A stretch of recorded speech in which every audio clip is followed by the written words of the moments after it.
గురువు అనేవాడు ఎప్పుడూ విద్యను దానంగా ఇస్తాడు. విద్యను ఒక వ్యాపారంగా చేయడు. కనుకనే గురువులు తమ శిష్యుల నుండి దక్షిణ ఆశిస్తుంటారు, మూల్యాన్ని కాదు.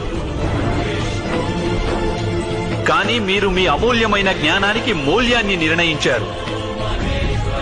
మీరిచ్చిన జ్ఞానానికి బదులుగా మీ శిష్యులను మీ ప్రతీకారానికి ఉపయోగించారు. ఈ విధంగా మీరు మీ జీవితాన్ని విషపూరితం చేసుకోవడమే కాక మీ శిష్యుల జీవితాలను కూడా విషభరితం చేసేశారు. ఈ పరిణామం కేవలం మీ మోహం మరియు అహంకారం వలనే జరిగింది. మీరు గురువు కానే కాదు ద్రోణాచార్య. ఏ వ్యక్తికి హృదయంలో అహంకారం, అలాగే మనసులో మోహం మరియు దురాశలు ఉంటాయో అతని ద్వారా ఎటువంటి ధర్మకార్యము జరుగుట సాధ్యం కాదు.